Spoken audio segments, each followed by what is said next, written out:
lovely guest tonight. I want to start with Gabrielle.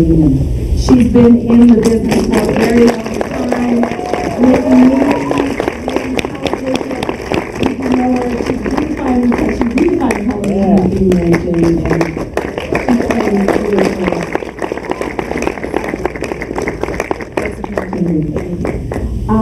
also, we have from a TV show I'm addicted to, How to Get Away with Murder, the beautiful Naomi King.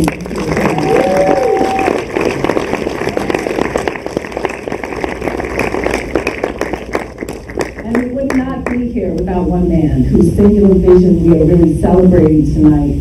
I've known Nate for a while, had the privilege of producing one of his last films before he took this epic step.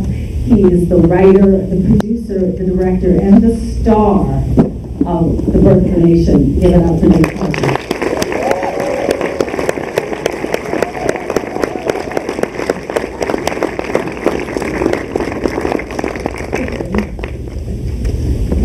Okay, so let's get started here.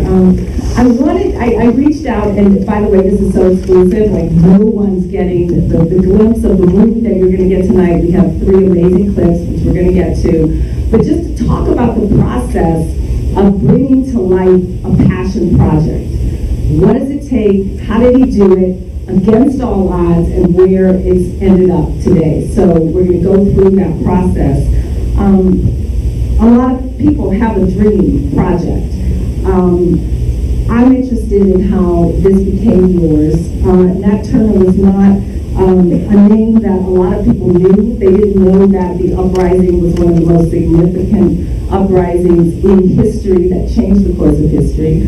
And you're from Virginia. That's right. Yeah. So tell us, how did you hear about Nat Turner? Well, first of all, thank you all for being here. I appreciate all that.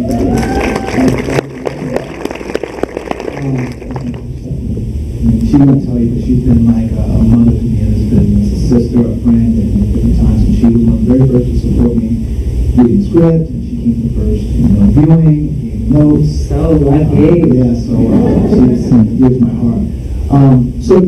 I grew up in Virginia, North Virginia, 42 miles east of Southampton County, where the revolt took place, and I never heard of Nat Turner until I went to college.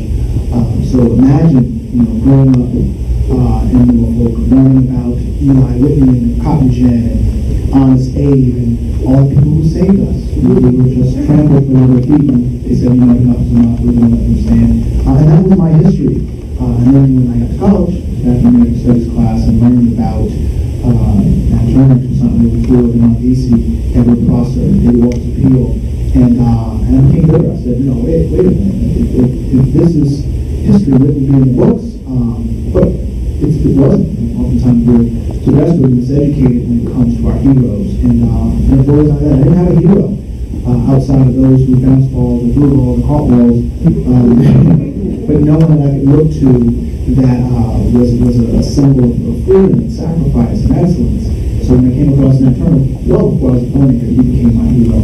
And so I arrived at Hollywood and got scripts that said Game Man #1 and 2. I said, either I can accept this gift from Hollywood of roles, or I could try my best to create something for myself and for my people, for the press people of America and the world. So Nat Turner became my subject. Awesome. And I read that you did hear "I'm gonna go Nat Turner" on you. Mm-hmm. And what happened? It was a verb, and it was whispered.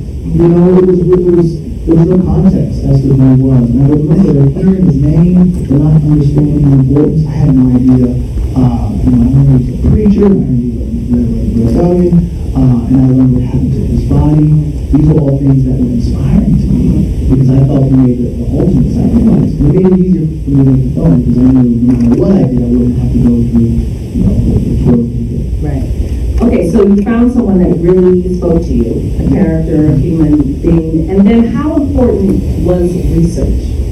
It was critical. Because what's known about Nat? How did you find out things? And I want to talk about the research, and I'm going to talk about where research meets imagination. Right. Well, you look at Braveheart.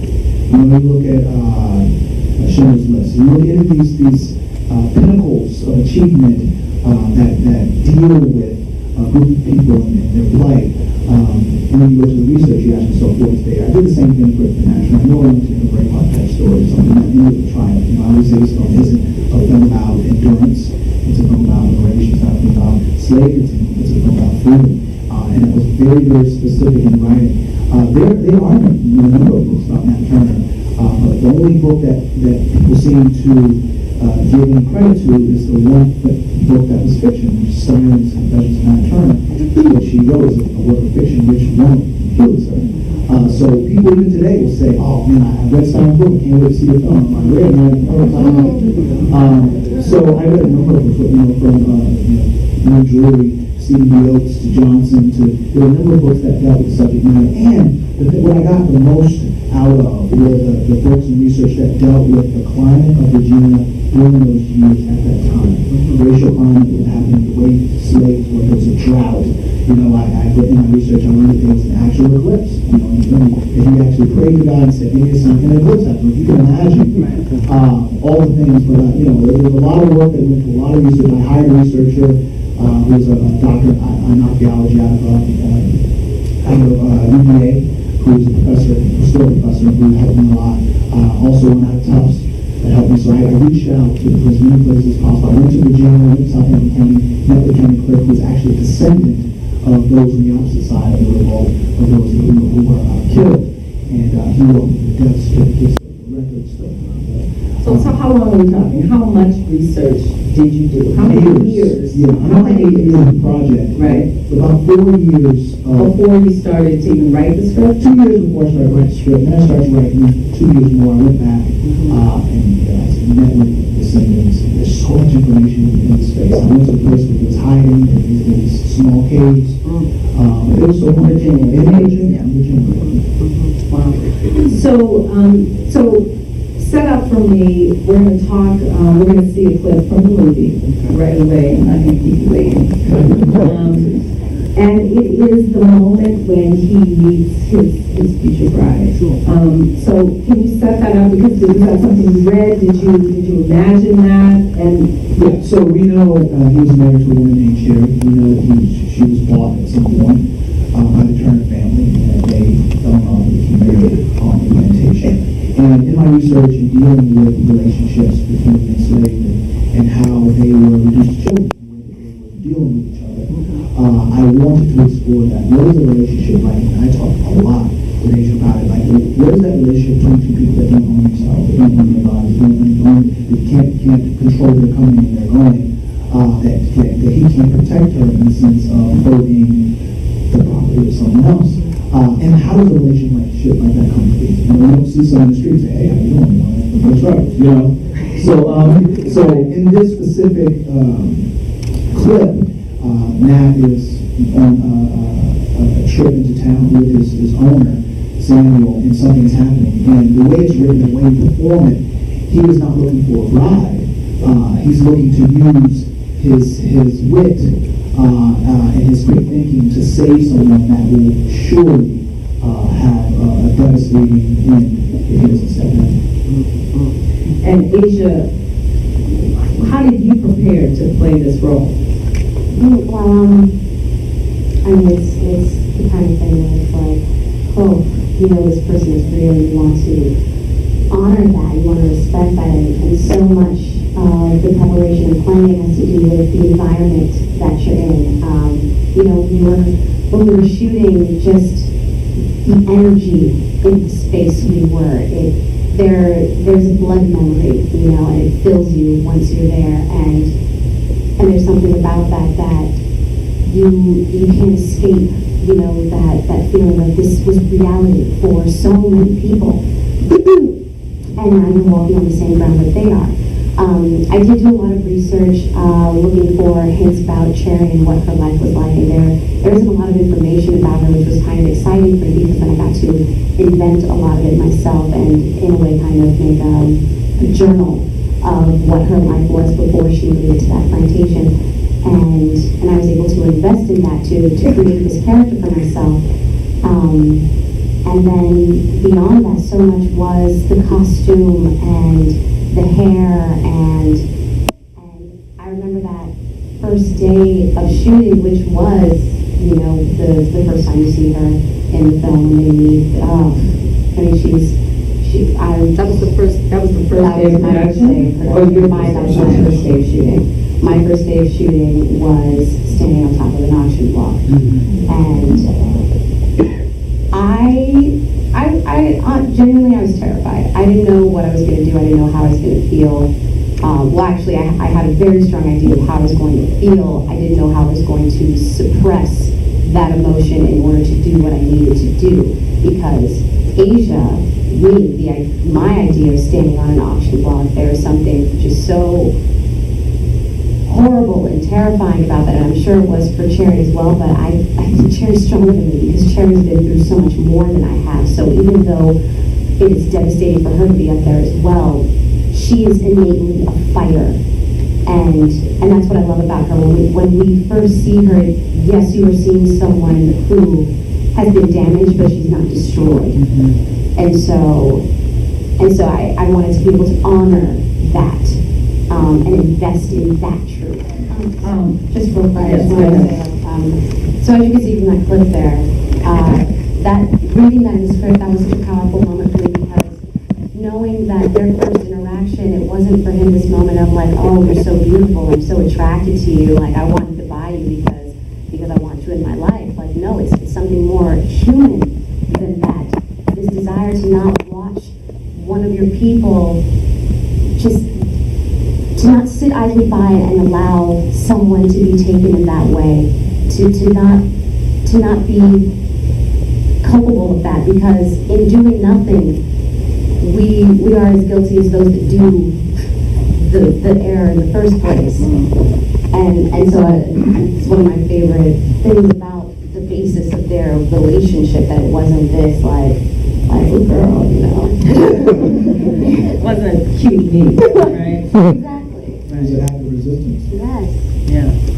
So let's talk about cast. We have beautiful Gabrielle Union here, who has an amazing role in the film, though she never utters one word, and conveys so much power. What was your process in casting, and how did this all come together? Okay, let's start with the incredible Gabby. So I was meeting people for the film, and it was going, we're meeting everyone, and I get someone says, okay, well, Gabrielle wants to meet you, and it's a Skype. You remember? I was like, of course, absolutely. I'm a massive fan of her. So she gets on. She tells the story much better. But she gets on and we start talking. She said, I get a call from my agent, and they say, hey, there's a script called The Birth of the Nation I want you to read. And she said, hell no.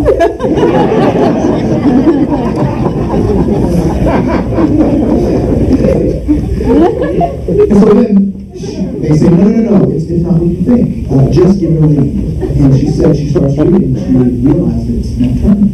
And she told me she was waiting. She said, I wasn't into slave films. I said, I don't want to do slave films. When they make that turn, that's the film I want to be involved in. Wow. And she said, I want so humble. She said, I want to be a part of this film. So I know that the characters were younger, older characters were older, but anything I can do to be in this film, anything, whatever. I'll be in the background, I'll do whatever. Let me know what I need to do.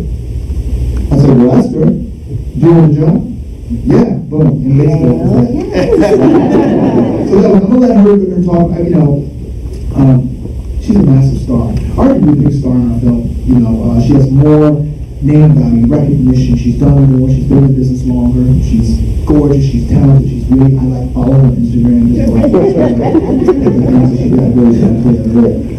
In fact, she would call me and say, "Not, I need to be in this. You need to put me, but anything I need to do, I'm open." I just want to be a part of this because I believe it's going to be special. It meant so much to me. And then on top of that, wherever we go, the way she speaks about the film, she shows up. She doesn't have to.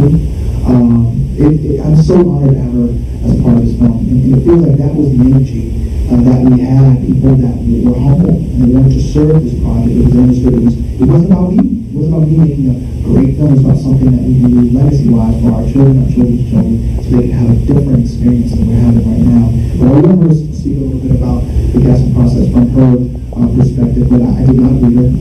It was a no-brainer for me because, like I said, she has more talent than most of our business, so I knew well of her. I played him very well this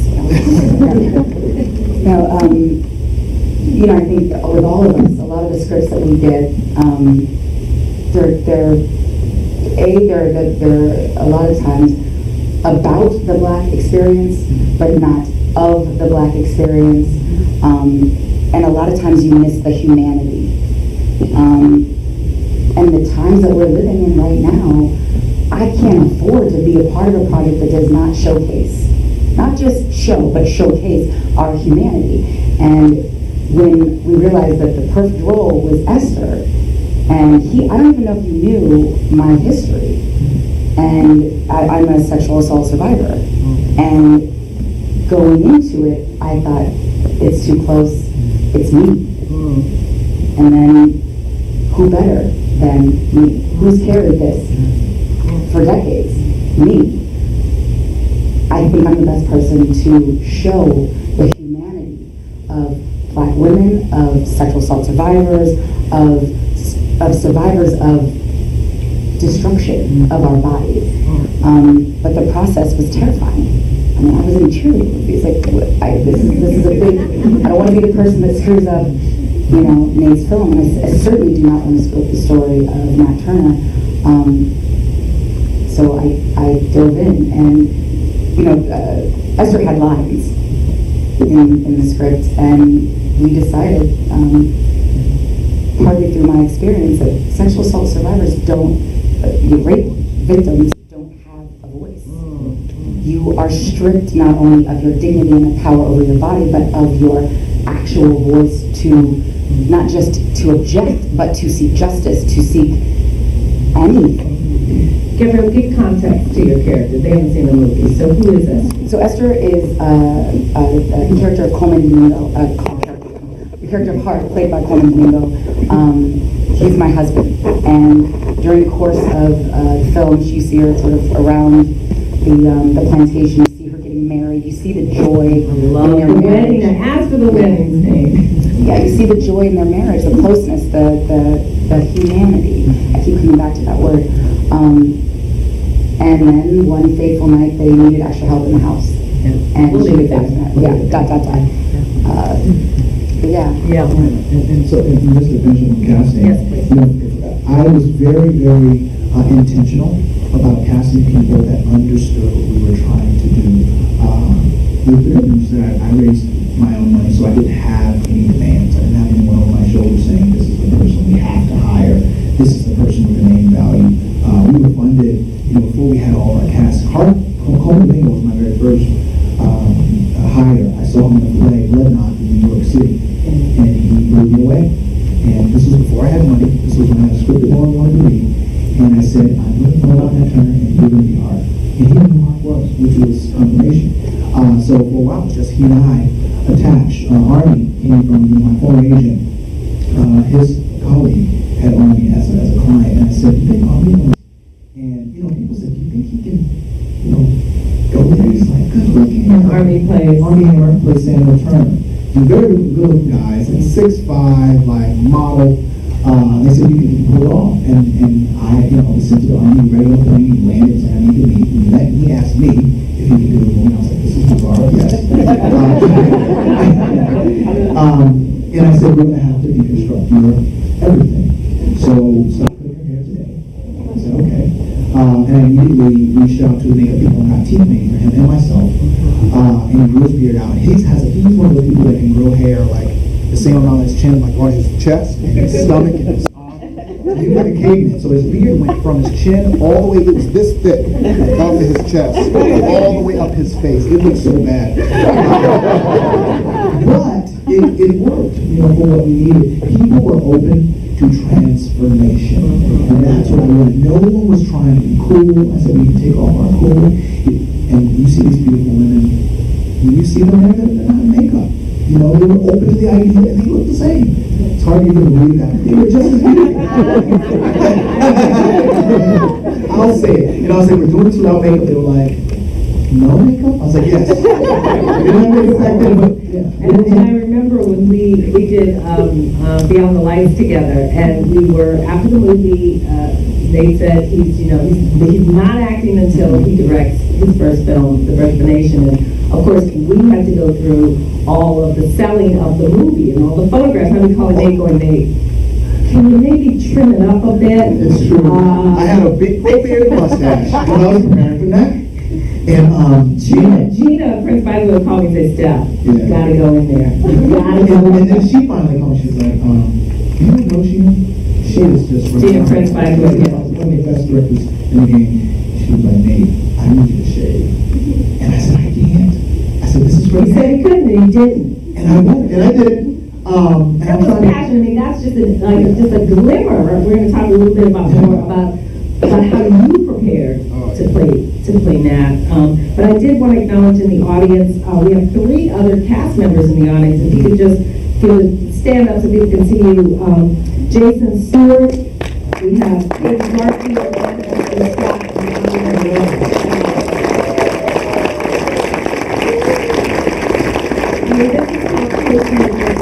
They come out to support. Remarkable talents. Remarkable talents. Let's talk about you and playing that, because obviously you were compelled with the character, you did the research, you wrote the script. I understand you did a little stint at Sundance with the script.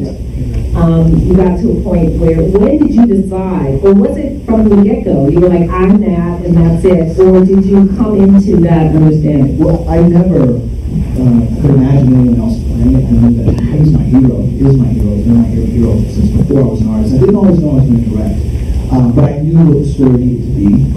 I've always approached this project from the standpoint of need and service rather than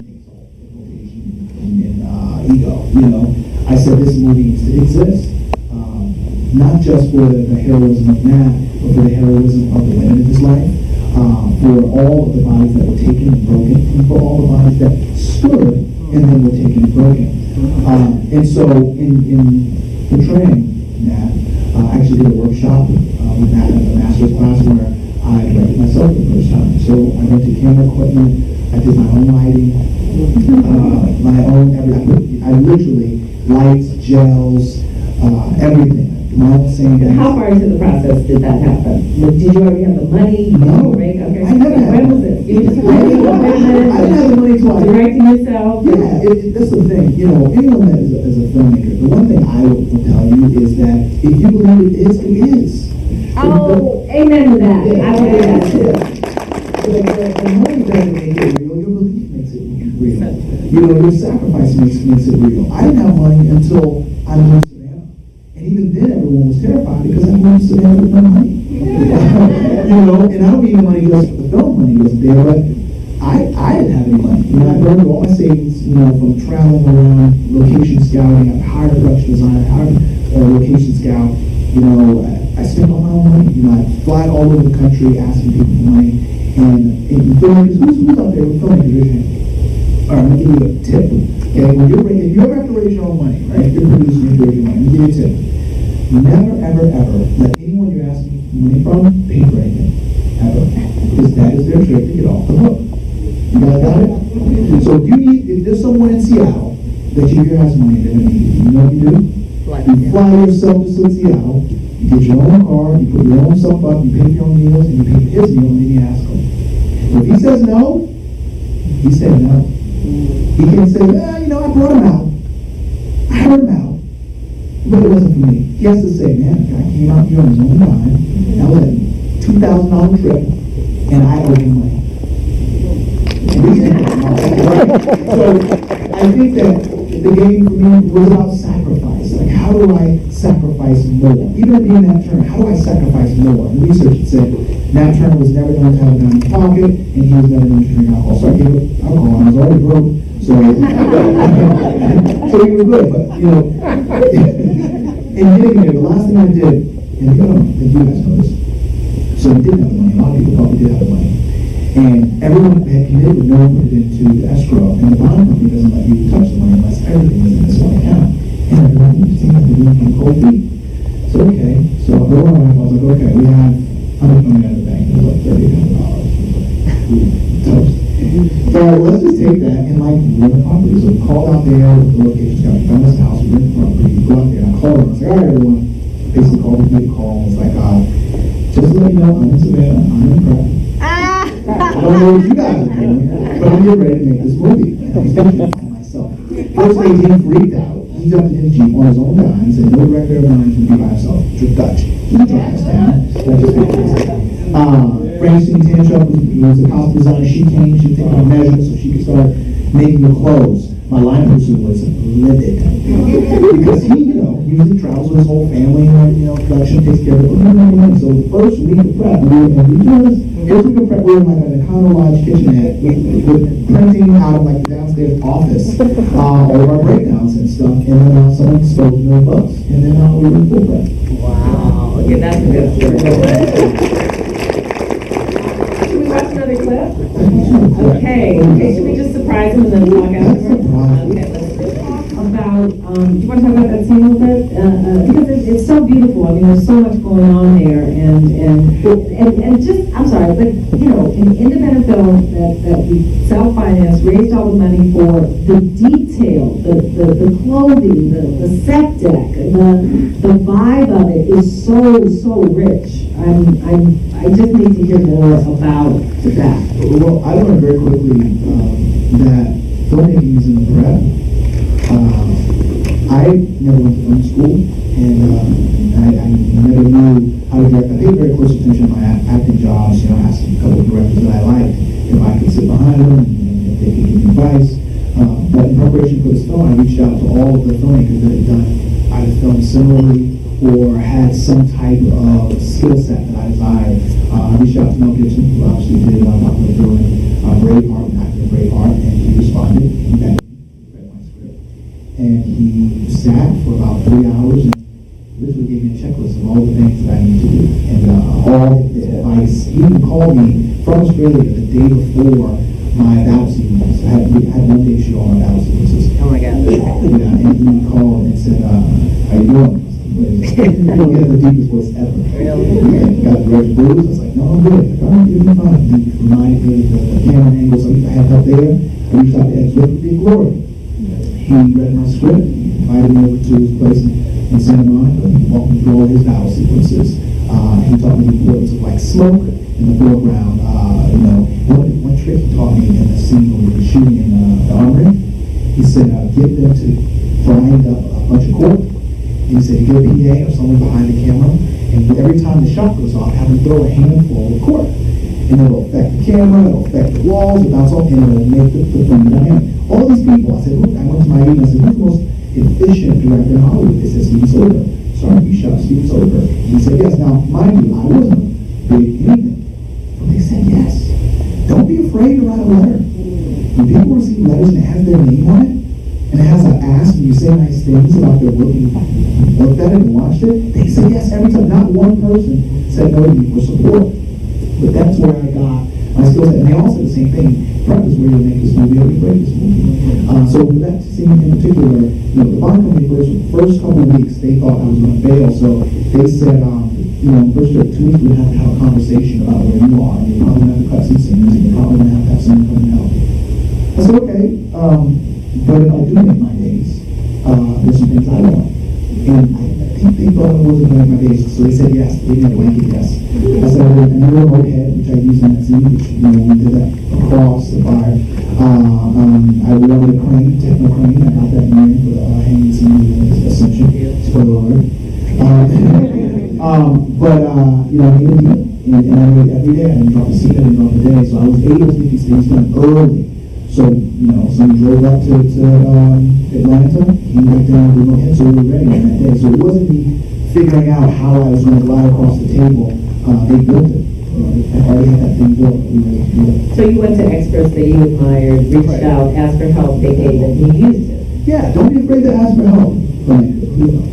So, but you've been an actor for a long time, and talk about your process as a director. And I'm just kind of mind-boggled because as a producer, I know it's my job to support the vision of the director.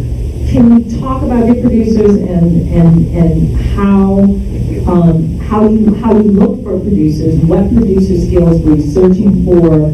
I know you had, I think, probably 4 main producers, including yourself. Were they all doing the same things? Did people do different things? How did you rainbow your producers? Well, my main producer came from you, Preston Holmes. I reached out to Stephanie. I said, I'm on an island and I need help. I said, I don't have a strong producer team at that moment. And she said, I told her, Lynn Thomas, who was production designer, I was with earlier. I said, you mentioned Preston Holmes. She said, Preston's great. He's capable. He can do this. She reached out to him for me. We got a phone. He came to my house and I hired him. He was my day-to-day. He was my guy that no matter what happened, he was at my side. Times where, there were nights where I had, stretches where I had gone 4 hours of sleep because I had to be there to wrap out, figure out the next day. And I think, I was Adam being the very first person on set.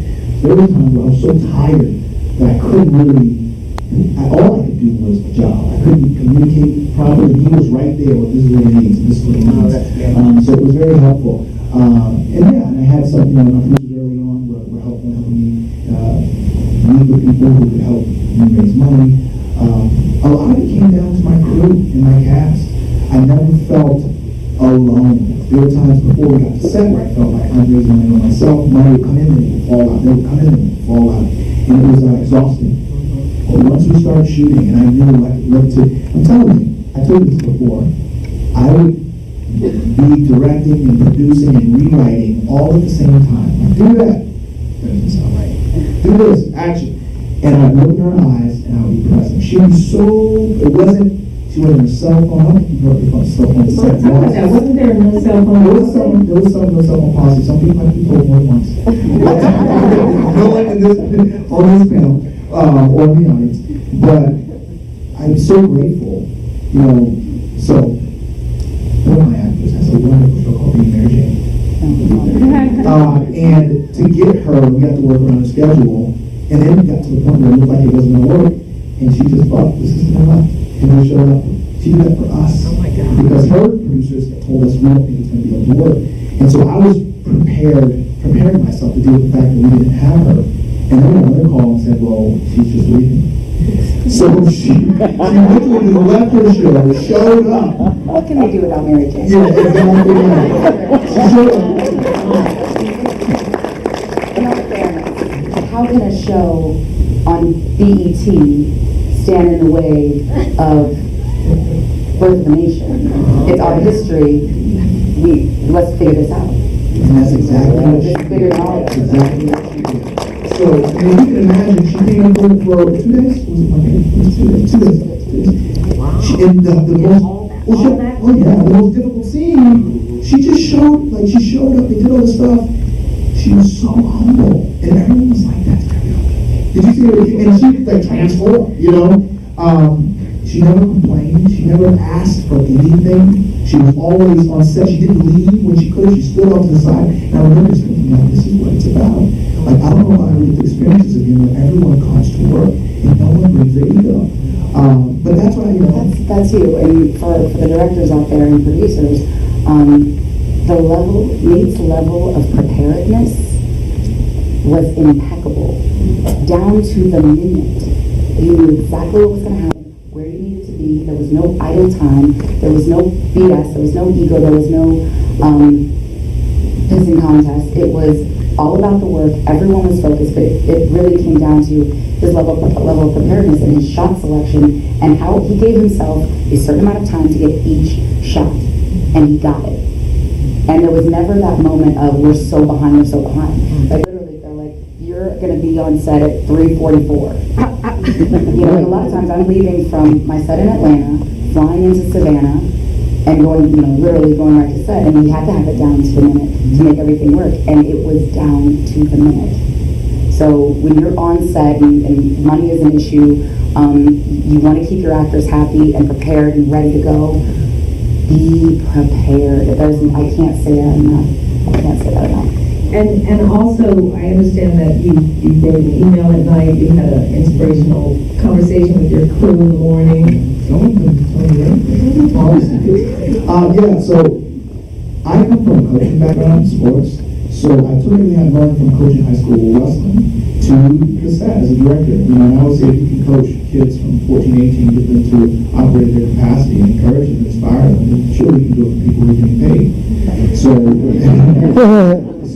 you know, I didn't work on Sundays. Every Saturday, and that was another thing, you know, it's a turn on Saturday night, you don't turn back on Monday morning. Everything was like, you're going to be crushed on the week. So if you work Sunday, you'll get sick. So every Saturday, I don't know if you guys know this, but every Saturday, I wake up and I write a long email to my crew about the job they were doing, where we were excelling, specifically. You know, we did this very, very well.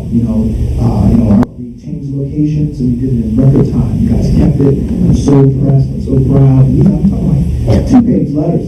Every single Saturday, they expected like clockwork. And when we came in Monday, people were just running. People were saying that, sweating and running. I once had to never wanted to tell anyone to work harder or to do more. Never have to pull more aside. Everyone came to work. And I just, for me, it was about letting everyone know that their unique skill set that was brought into that project that we could not operate without them. So knowing everyone's name, every extra's name on the set was very difficult.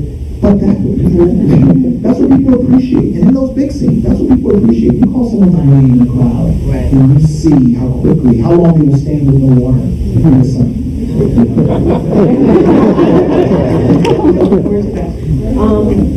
We have to talk about the title. It's so important and so significant. Why, how, and talk about it. Well, let's not forget, this has to be more than a movie. In a time where we are mass incarceration is an issue, the criminal justice system is assaulting us at rates that are just unimaginable, a time where we're dropping out 50% of schools, a time where racism is pervasive, not just in America, but in Hollywood, make no mistake. I thought it would be irresponsible to make a film that was localized. That this is about Matt Turner, it's how Henry County, he fought some people, he got skinned and hanged, that's it. For me, it was saying, okay, how can I use this film to be clear about where we've come from? So when people we've activated, they can be clear about where we're going. So in taking that title, I reclaimed it from D.W. Griffith. Has anyone seen the film 1915, the original? Probably had the film. Not dissimilar to Gold's films on the pole that made the image of people of African descent like animals. They were in blackface. They were just, they were savages. They just wanted to attack the white woman. They just wanted to take over the politics so they could just destroy the country. It was a propaganda film, and it was successful. The most successful film of all time for its time, adjusted. And Griffith, what he did was he used that film in a way where he got America to buy into white supremacy as a form of self-preservation. You know, Reconstruction was a time where all these enslaved people were now free, and they were looking for jobs too. You know, and so you have this surge in the labor force, these people who were European American, pink, white, whatever you want to call yourself, where they were struggling. And so here's a guy that used the film. He said, hey, we can band together against these people, we will survive. And that's what he did. And we saw the KKK go from being non-existent in 1875 to numbers of over 4 million when this film came out. People were killed in the streets after this film. The power of imagery. That's right. So what I wanted to do, the moving picture, I wanted to take this and reclaim it, repurpose it, represent it, and give it to Matt Turner. For now and forevermore, when you think of Birth of the Nation, you have another option. One that seek the truth rather than lies.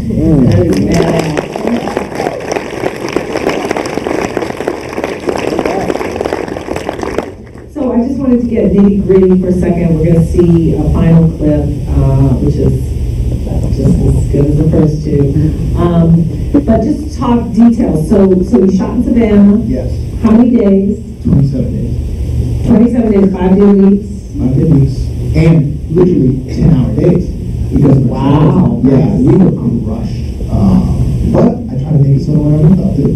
We were very, very efficient, but we shot 27 days. And talk about the look of the film, because it's not your traditional slave movie look. right? It's, usually it's brown and kind of dusty and labored. So how did you reinvent that? Well, I went for a cooler palette, because I wanted a film that felt active as a battle film. You look at Braveheart, for example, which was big for me, and you look at the colors, you look at the blues, you look at the greens, the coolness of it gave it an air that was different than the slow and saggy. It kind of woke it up, like ice water. You know what I mean? I wanted it to be a refreshing. Right, exactly. I wanted you to feel the environment in a way that gave you chill bumps. You know what I mean? The thing that would happen to juxtapose the beautiful imageries with the cool blues against what you're about to see, for me, made it even more dynamic. I never want people to say, I've seen this scene before, or I've seen something that looks like this, or I get where he's going. And I never want you to feel like you were in a slave movie. So my palette, my shot selection, my angles, everything was designed around a film more about liberation, a war film, a battle film, rather than an endurance film, a lumbering film. And did you storyboard? Oh yeah, I storyboarded over the course of the 6 years up until we got 6, maybe 4 times. I shot listed 3 times from when I started prep to when I got done. I shot listed twice with my cinematographer. We did 1 pass through, and we shot listed for one reason: to get our shot count down, our setups down. We weren't shot listed to find the coolest shots, because I felt like I didn't have my head makers in themselves. But so we'd start with the scene and say, okay, we have 15 setups. So we need to get down to 7. I didn't have any scenes that had more than 7 setups, 70,000. And I said, how do we get our setups down? So we go from 15 to 10. And then my job was to get from 10 to 7 on the day of the shooting. So I wake up and I look at the paper and I say, okay, where do we gotta go? And we would just cut. And that's why we were able to finish on time and make all our days, because we were precious without nothing. Some things we didn't turn around. But the shot selection was so dynamic that we didn't care. I made sure I angled it in such a way that it was new and fresh, so you didn't think what's happening on the side. You were thinking about what you were seeing in front of that moment. And you're on the screen so much. Did you come back to look at the monitor? Did you? I did not. I had my very first acting coach from 2003 to 2008, Carrie Anderson, who's now I've worked with a lot of other teams since. What's her name? It's a man, Carrie Anderson. And I asked him, I said, hey, I'm doing a movie, you want to come help me? He had left Hollywood a couple years ago, so he was living in Charleston. So he came down to Savannah, and he was on set acting coach for me. And he was a guy that I get done from like a 15-hour day from when I was awake, and he'd run my line with me for another 2 or 3 hours. And then this is our process. I act in the scene, and I look over, and he do either this or this. Look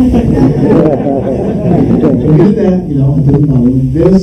And I knew you were good, and I just trusted him. And that's for me. Hire the best, get out of the way. And that's what I trusted. Well, we did talk about, before we take questions, is stunts. Because there's a lot of violence portrayed on the screen in many ways. And I'm sure that was all shot listed as well. Did you have a great?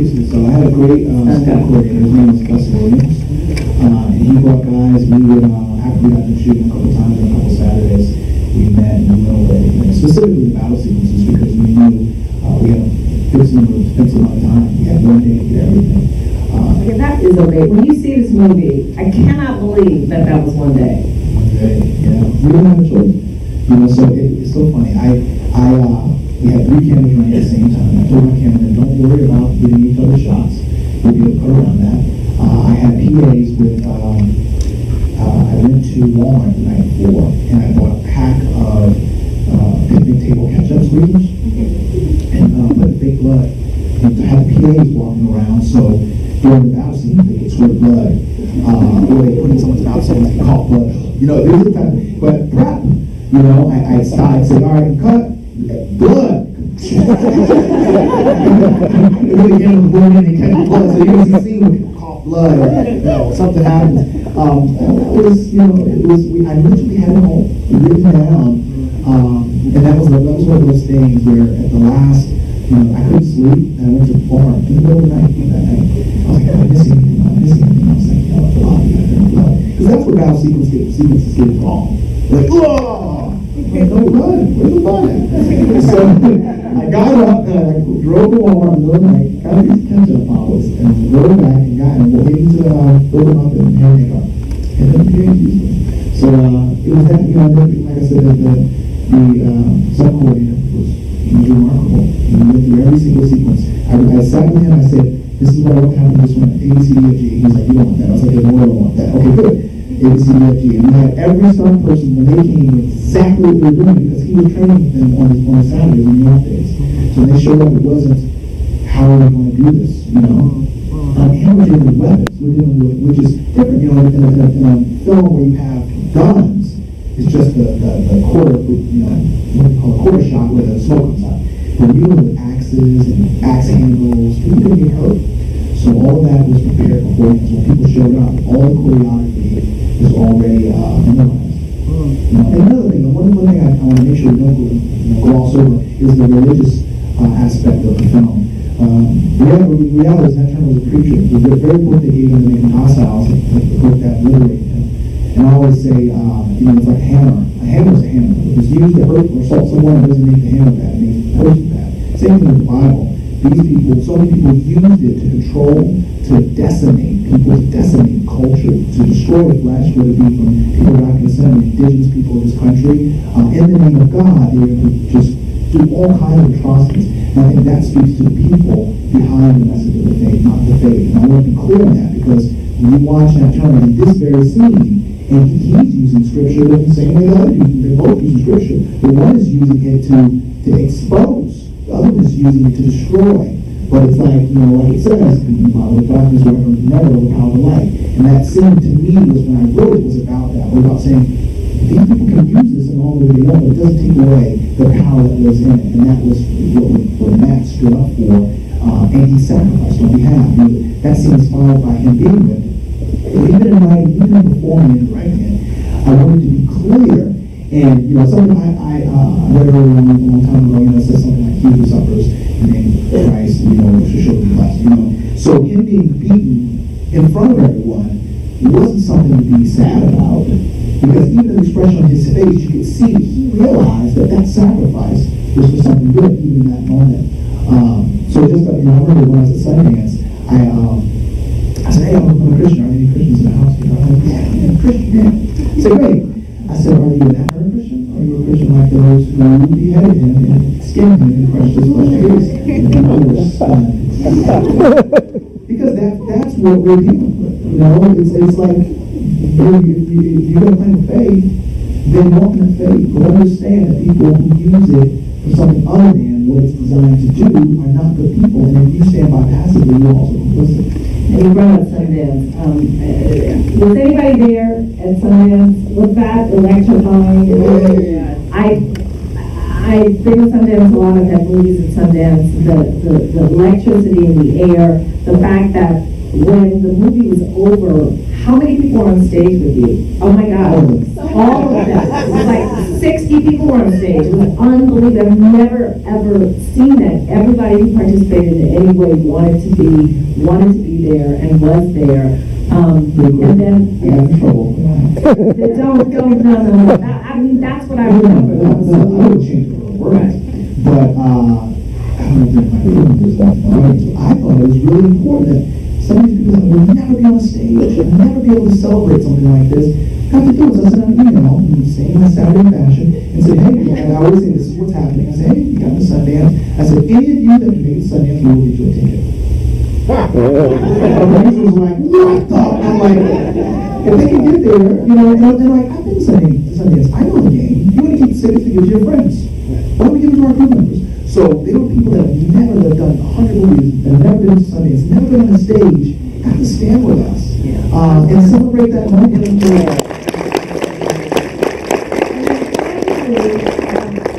I'm going to turn it over to you guys, but I do want to hear about, after the screening, what happens in Sundance. You take a movie, you go to the screening, and then everybody goes crazy, and everybody's trying to buy it. And I know that you had a lot of opportunities. I know you had opportunities for a lot more money. What was the reason why you chose Searchlight? And can you speak on, because I know also there's some college tours, some active and activist momentum with the film. Sure. Well, first say my favorite part of the whole experience of Sundance was not only being on the stage, but after. You want to talk about a family bonding moment, to know that what we did was being acknowledged in a real way, that all of that sacrifice translated and manifested into something so beautiful, and something that had healing property and healing power, and that people were open to the idea of something different in the ecosystem that is America. And being able to experience it with my cast, I'll never forget that. After we watched the film and when we went backstage, I want to say it was the first time Asia seen the film. She kept trying to see it, couldn't see it, couldn't see it. So we saw the film, and backstage, she was just in pieces. Like literally in pieces. And we were holding her, hugging her, people were crying. This was in that long hallway, everyone else, we were all there, and we were just so emotional. And I thought to myself, like, I don't know if I'll ever get this feeling again, but I'm going to enjoy it right now. Like, it was a moment where I stopped and dropped everything, expressed anxiety, and enjoyed myself with my cast, all these people that worked so hard to make this happen. Then I was on my way to the after party, and it was like the six-seater service kidnapped me. We get in the car, we arrived to the after party that's supposed to be for us, and before I can even go in, they're like, we have to go. Someone tapped me on the shoulder, let's go. I was like, what's going on? They're like, people are asking about the film. So we get in the car, we drive to the middle of nowhere. Most of the road, I was like, they couldn't do this on Main Street. We were like 20 miles away in this huge house on this huge hill, like Transylvania. People are walking around, no one's talking, and I learned that there's no one else to jinx it, everyone's just walking around silent. It's my first rodeo, so I'm like, why? I was like, why?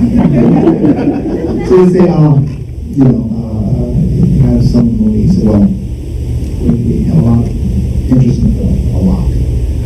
And the number, that's our first number, is going to break the record. That's our opening bid. I'm like, wait, our opening bid is going to break? He said, yes.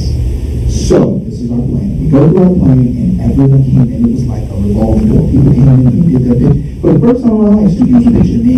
Right?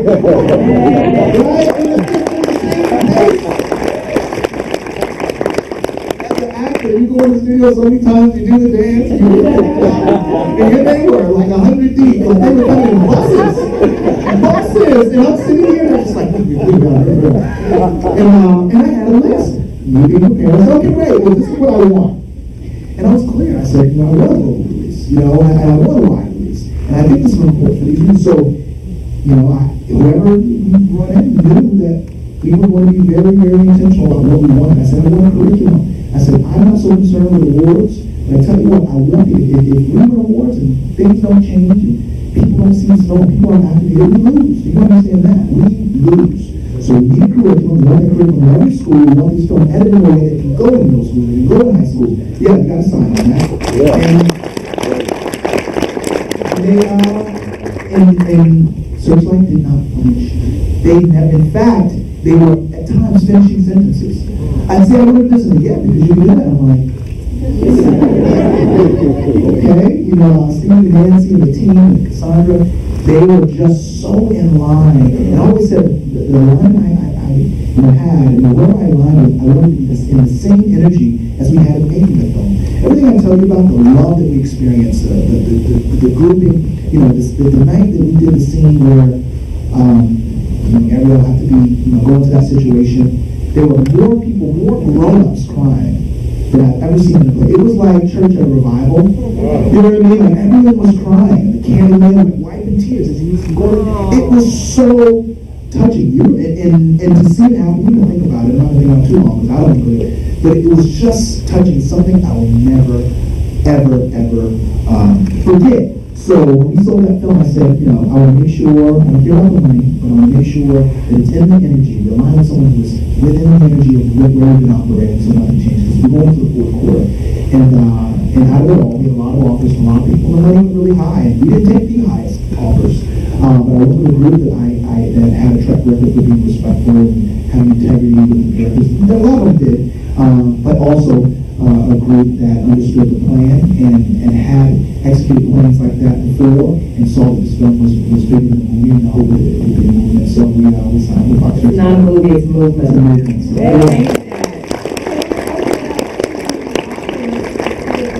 Thanks, Any questions of this illustrious team? Right there. All right. Okay.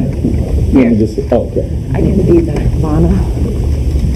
How you guys doing? Hello, Ben. How are you? Great, great. Gotta first say thanks again, man, for making such a project. I actually, back in Atlanta, I saw when you spoke at the Great Debaters panel at a young age. So to see you go from that to where you are is absolutely amazing inspiration, bro. The question that I have, I recently went to the advanced screening of The Roots that's playing right now on the History Channel. And obviously, there's a whole big controversy surrounding the Oscars so wide and the hashtag went out once the Academy released those who were nominees. And there's an aura and feeling in the room that people, obviously, especially the black community and those of color, are tired of seeing African Americans on screen as it relates to slave projects. And also the idea that blacks can only win Oscar-like projects unless they are getting a whip put to their back. So with that being said, what are you all's thoughts as it relates to those particular, themes? In addition to that, from your character's perspective, what do you really want people, especially black people, white people, Caucasian, all type of people to take away from the project? I'm not slaves, so. Okay. Keep on track. First, no matter what you're saying, I'm very excited about our film because our film isn't a slavery movie. Never has there been a film where, a true story, where we fought against our oppressor in a way that shine light on our ability to stand for ourselves. Self-determination is a theme that I think is ignored in our community. Our narrative has been hijacked and it has been presented in a way that denigrates us in our experience.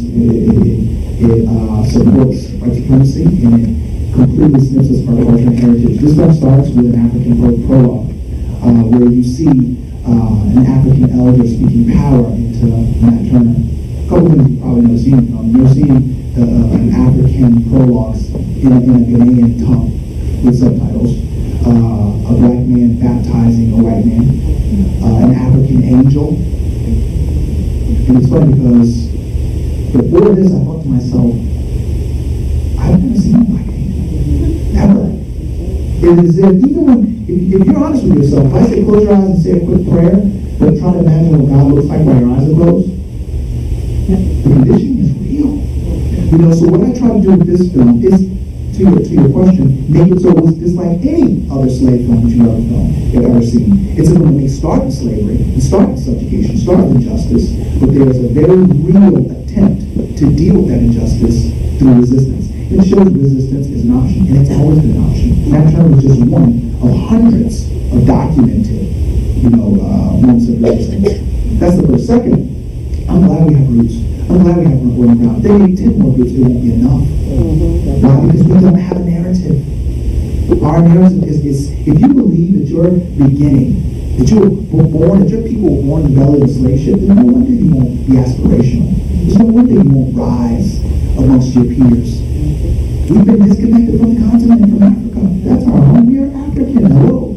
And we are original. You get what I'm saying? So what I seek to do with this film is to build a bridge. If you are just exploiting, if you're just exploiting the situation with respect to black people being enslaved and whipping and gratuitous scenes, then I think that you're part of the problem, right? But if you're progressing the conversation, and that's what I want this film to do, then I think there's something that is worth elevation. And in that respect, you asked about my character. The last question you asked is, how is my character? Yeah, the perspective, what do you really want people to take away from the project? Right, so now I'm trying to be quick because I know you guys want to say something. I said this is Sundance, and I'll say it again. I want people, I want to be able to play this film in an Aboriginal village in Australia on mute, and they get it. They watch this thing and they're like, oh yeah, I get what this is about. This is about liberation, this is about subjugation, right? I would say, if you have injustice, this is your film. You're a woman, you've been discriminated against, this is your film. You're LGBTQ, you have been discriminated against, this is your film. If you have injustice, anywhere you have injustice, this is the film for you because it teaches you how to have a rise disposition toward that injustice. Riotous, It don't mean riotous in the sense of go and grab action. No, that's all after the hat. You can have Facebook and Twitter, and if you did, it would have been a revolution, right? So we have more tools than any time ever. Technology is on another level. The question is, what are you going to do with it? You leave activated, what are you going to do? How will you look in your own ecosystem and say, you know what? I've been doing this one thing for too long, now I'm going to do something about it. If you really want equality, right? If you don't, then cool, live your life. If you really want equality, if you really want to pursue justice, then you have to be a part of the driving force to that place. It is binary. It's not, you're a little bit more free than you were. I only have one hand in shackles. It doesn't work that way. You're either free or you're not. So as long as we're fighting toward freedom, and for us, it's through storytelling, underground, yes, roots, yes, the birth of the nation, yes, and anything else that will connect the dots for us so we can know who we are, know our identity as Americans, so we can heal from it, white and black and pink and brown and every other color, then it's going to be productive. But if we ignore that, because, you look at the Jewish community, they never forget, never again. The black community, get over it. That's real, right? That's our conditioning. So the more things we can do that can shine a light on our history, that can help us piece together how we got here, the better.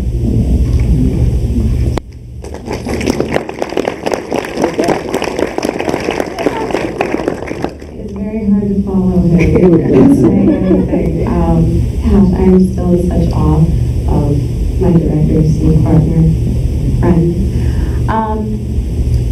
Another thing that I love about this film, the women in this film are crucial, and especially Matt's mother and grandmother. They endow in him a sense of identity, and they raise him in love. And it's because of that love that he is able to fight, because he knows love, and because of his relationship with these strong women, these women who give him the sense of what a familial bond is supposed to be, he is able to engage in a very beautiful, if you ask me, loving relationship with my character, Cherry, where she is also able to learn her value and worth through their love. These two people who are so like-minded are able to have this marriage of mutual love and respect for each other because of that. And so there's a line in the film where he looks at Cherry and he says, "I'll call you Queen." And so for me, for my character, that is what I want people to see. That kind of love, that holding each other up. When the moment comes when he says he's called on by God to fight, it's not this moment of like, you stay here, woman, while I go and do the brave thing. It is like, instead it is these two people coming together and they're on the same page, and it is a joint agreement, Exactly. And that's what I love about it, seeing that relationship between a black man and a black woman, and for me personally, seeing us as warriors, seeing us as our own heroes. That is so powerful, and I wish that as a child that I could sit in a history class and watch watching Schindler's List and everything else. I wish I had this to watch, because that's the narrative that I want people to have. When it comes to, oh, so how do you feel about, your people were slaves? Like, okay, my people were enslaved. We weren't, born into slavery. We were enslaved. There is a difference. And there were people that fought that. They confronted it head on, and we need to know about that. And not just know about it, we need to see it so that it can be understood viscerally, what that meant, what that fight meant.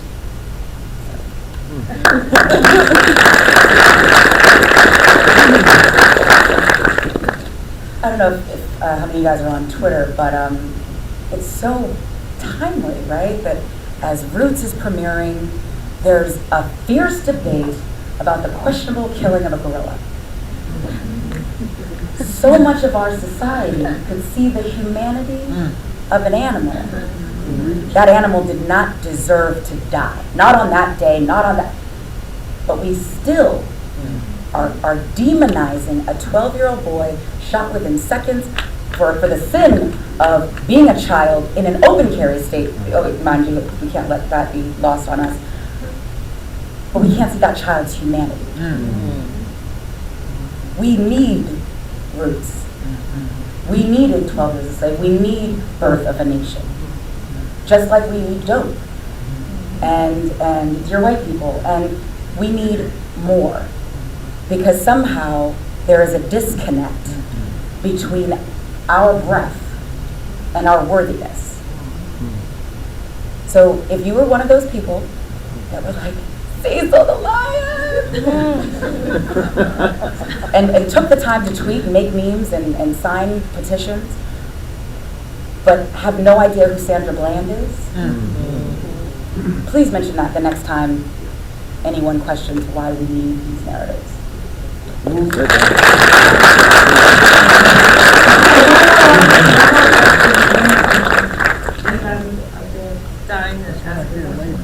Wait, okay, wait. You gotta speak loud.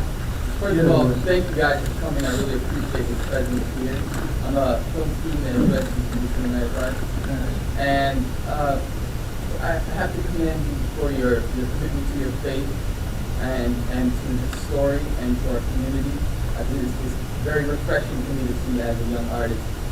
And I had a question, which is, you directing, acting, how do you know, it sounds like you were very prepared, and then you were also willing to make changes as moments came up. How do you know what changes you were able to make, being present in the moment as a director, and how do you know when you nail that moment? It's a great question. Thank you for it. I think instinct reigns supreme, but I think that instinct can only be pure if your preparation is fierce. For me, I prepare to the point of exhaustion, and then I allow whatever seeped in to motivate my instinct, and then I never question myself. And I think that is the hard thing to do. And I learned that watching directors that work with when they overshoot a scene because they're just not sure. And that doesn't make them less of a good director. It just means that there's a level of efficiency that could be further achieved, I thought, from the outside of me. So for me, I said, if I do more, same thing as an actor. I started as an actor first. When I was an actor, I never told you this before. I said, I'm going to work harder than anyone could possibly work. So I know walking in the room that I've worked harder than anyone could possibly work. I'm going to put in more hours, and I felt like there's not a human being, or not a person that's going to walk in this room that did more. Then I can let go and really trust my instinct. Because I brought with me that self-confidence that I wanted it that much. I mean, if it wasn't for me, that's fine. But I knew I was in tune. I knew I was in line. Same thing with a director. I always say, whatever you do the best, whatever you excel in, take the qualities from that and apply it to that thing that you want to be the best at. So for me, it went from being an athlete to being an actor to being a director. I read every book that there was, it seemed. I always said, it's my 8th year. I made the film, went to my 6.5 or my 7th year. At that moment, I'd say, if I was at 6 years, I'm in my 6th year of prep. So I never thought about, will I make this movie? Every day was another day tacked on to my preparation. So then when I walked into, there's a scene I do when I make a turn, where I decided I'm not going to preach to make my people docile, I want to preach to and I trust my instinct as the actor. One take, and it happened a lot, where I'd say, if it felt right, and I got this from my acting coach, I wouldn't question it. And it's only scary if you're not prepared. But if you're prepared, you move on. And so that was my process. Of course. Is there one more? All right, we're going to one more. Okay. Right on. Excuse us, you got it. Hi, Hi. my name is Monifa. I'm an actor and a writer. And my question is for the kind of young people, meaning that 14 to 18-year-olds. Sure. I have an awesome daughter who is right in there. She's 14. Yep. And I've never let her see a slave movie as of yet for a lot of different reasons. And she's already becoming a very active, very outspoken African-American young woman. And my question is, how are you, and you talk about education, how are you presenting this to that group? It's a good question. There's a couple ways. I look again to the process of my Jewish brothers and sisters. All my Jewish friends, their first connection with a Holocaust moment was at an age that we might think is abuse. Sometimes 6, 7, 8. A couple of my friends, my agents earlier on. Marcus Garvey said, people without the knowledge of their history and cultures are treated without roots. And if we don't introduce them to the mythology, then they will consume them at some point. So I would encourage you, or any parent, don't be afraid of teaching your kids. They can digest way more than we think they can, right? In formative years, if we introduce them, maybe not to just the worst gratuitous, but we say this happened, this is what happened, showing maybe scenes from Roots or something, so they know. So their first interaction isn't on the playground. When the assault cuts so deep, because it's kind of seeking the betrayal of you as a parent. You did not use specifically. No, I'm just saying, I just don't want us to be afraid of the slave movie. I don't show my kids no slave movie because no. That is our history. That is our identity. A part of it, slavery was this much in the scope of African excellence, right? But it's important that they know. So they know what they should tolerate and what they should not tolerate there.